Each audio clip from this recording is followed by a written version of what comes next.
When we think about why we do what we do at CTI, there's no better example than pediatric oncology. Pediatric cancer trials are among the most challenging in clinical research. The patient populations are small, the diseases are complex, and the urgency is immense. But more importantly, behind every protocol and every data point, there is a child and a family that is waiting for hope to arrive a little bit sooner.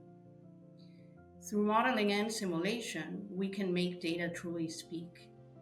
So our role at MID in the Model Informed Development Group at CTI is to transform complex data into actionable insights.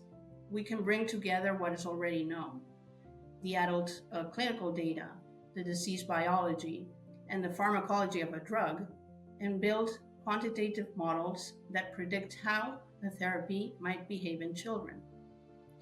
We use powerful mathematical models to bring all the pieces together. It's like a puzzle connecting the dose to the clinical response in a quantifiable manner.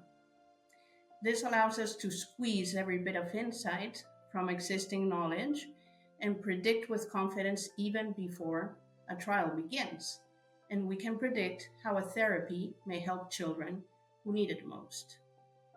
This means that before a single child is enrolled into a trial, we can explore different dosing scenarios. We can simulate clinical outcomes and design trials that are confirmatory rather than exploratory.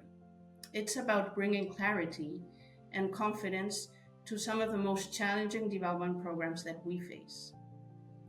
A great example of this impact comes from a recent oncology program where our modeling team combined adult exposure response data with disease progression models to predict the optimal pediatric starting dose and dosing regimen for a trial.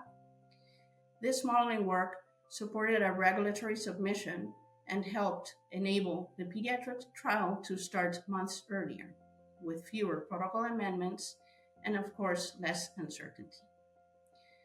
So modeling isn't just a technical innovation. It's a shift in how we inform clinical development in children. By leveraging population PK/PD models, disease progression models, and simulation scenarios, we can optimize pediatric dosing strategies. We can reduce unnecessary trial burden and predict outcomes with greater confidence.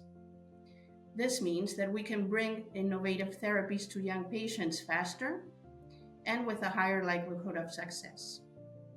So every model we build and every insight we generate is really bringing us closer to that moment where science turns into hope. And that's the impact of modeling and simulation in pediatric oncology. And that's why the work we do at CTI really matters.